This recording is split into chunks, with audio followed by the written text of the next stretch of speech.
What's up, all you guys? Welcome back to the channel. Wrestlemania 12. Let's take a back in a moment time for a second. It was March 31st, 1996, in the Anaheim Pond, Anaheim, California. We got to see one of the best, if not the best, WrestleManias ever. It was Wrestlemania 12. The main event was Bret Hart versus Shawn Michaels in a classic, if not the best match ever. Personally, my favorite. It was 60 plus minutes of gruesome hell. We got to see Shawn Michaels defeat the legendary Bret the Hitman Hart, the boy who dreamed had come true, in 96. Shawn Michaels came out with classic white gear that he rarely wore. He didn't wear the black, he didn't wear the red. He wore the white, and it was good luck, as it was 0-0 in a grueling matchup that a lot of fans thought were going to be more pinfalls. Imagine if it was 5-5. Yes, it would have been a little more exciting. We got to see that later with The Rock and Triple H. But it would have took away from both wrestlers. Their iron will, their smarts, their ring IQ, their physical abilities went head to head. We got to see two faces, two good guys, match up. This was something rare. This was a spectacle of all spectacles. The greatest match, technically, to ever happen in WWE. We got to see the Hitman punish Shawn Michaels for a long time, and even put the sharpshooter on him at the end. But the Heartbreak Kid would not quit. We went to overtime, and Shawn Michaels landed 2 super kicks. 1, 2, 3. It was the fall of the Hitman. The Hitman was 34 years old, and it was looking like his time was up. He had just won the world title 4 years ago in 1992 from Ric Flair when he was 30 years old. But now at 31, it looked like Shawn Michaels' time was here. Shawn Michaels was a little bit younger than Bret Hart. He was 3 years younger. So it looked like it was going to be him, his run, which would only last 2 years, up until he was 33. He would later come back. This match was insane. We got to see the fans turn on Bret Hart.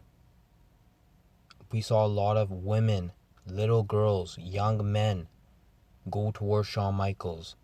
He was more hip during this time.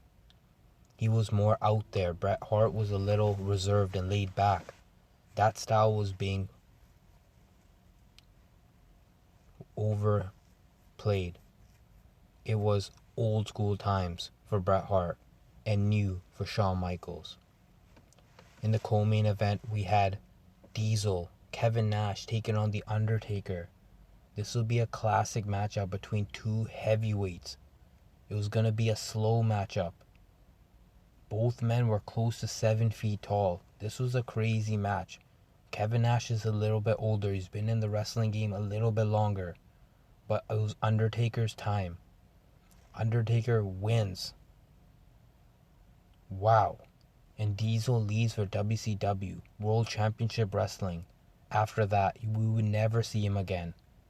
Until 2002, 6 years later when he showed up, NWO, No Way Out.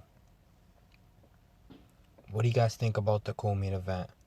Should have definitely been co-main event, as Bret and Shawn Michaels were definitely better and deserved the main event spot. Undertaker got it done. Tombstone, choke slams, old school. He did it all. And it looked like Diesel's time was up. He had a fast run. We got to see some crazy matches like Roddy Piper versus Goldust in a crazy brawl that lasted the whole pay-per-view. That was very exciting stuff. It was originally supposed to be Razor Ramon, Scott Hall, but he did not want to do that angle with Goldust. Not a lot of people didn't. Goldust was pushing boundaries.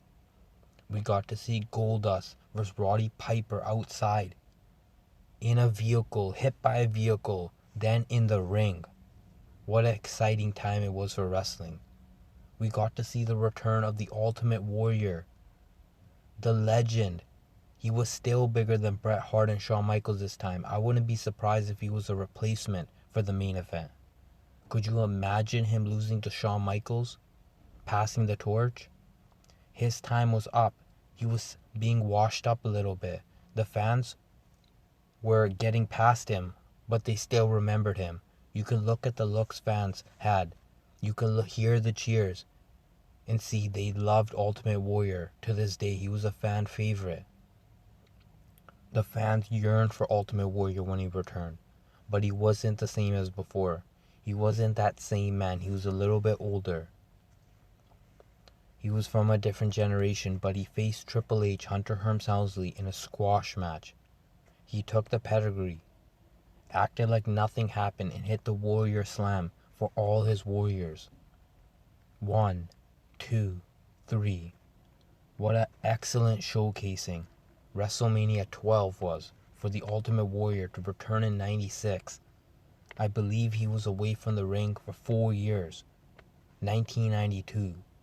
Wow, that's a very long time.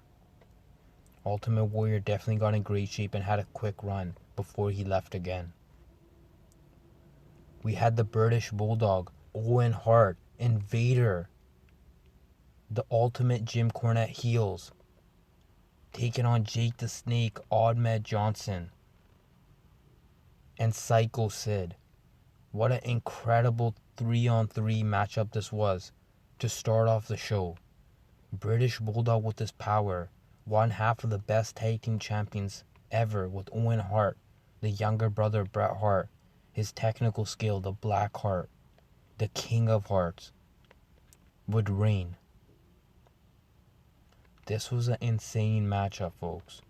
We got to see it all. We got to see the Hart Foundation, Ultimate Warrior, Bret Hart, Shawn Michaels, The Undertaker.